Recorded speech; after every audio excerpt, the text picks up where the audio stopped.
Guys আজকে আবার নতুন একটা ভিডিও নিয়ে এলাম। এটা হলো 2018 মডেলের এসকে টিপার।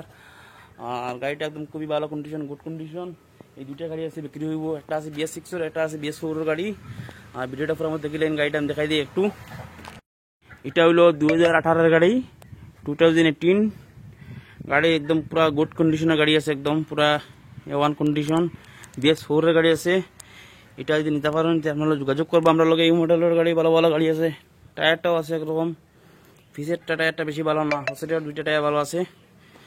আর খুবই গুড কন্ডিশনের গাড়ি। গাড়িটার ব্যাক সাইড দেখাই দিই একটু, একদম নতুনই কন্ডিশন আছে গাড়িটা, একদম ব্যাক সাইড একদম পুরা অরিজিনাল কন্ডিশন আছে। আর ও সাইডটাও তো দেখানি যান না, এটা তো ঘরের ভিতরে দেখা গাড়িটা এখন। এটা হলো 2018 এর মডেল। আর গাড়িটা খুবই ভালো গাড়ি, আপনারা যদি লাগে যোগাযোগ করবা। এরকম এরকম ভালো গাড়ি হইতে হইলে। গাড়িটার সামনেটা দেখাই দিই একটু আমি এরকম। আর পিছিয়ে একটা গাড়ি আছে, BS6 এর গাড়ি আছে, এটাও বিক্রি হইব। সেটা যদি BS6 লাগাতে যোগাযোগ করবা, আর BS4 লাগলে যোগাযোগ করবা। এটা হলো 21 এর মডেল, ওয়াল পেপার আপডেট। আর গাড়ি পুরো একদম গুড কন্ডিশন আছে।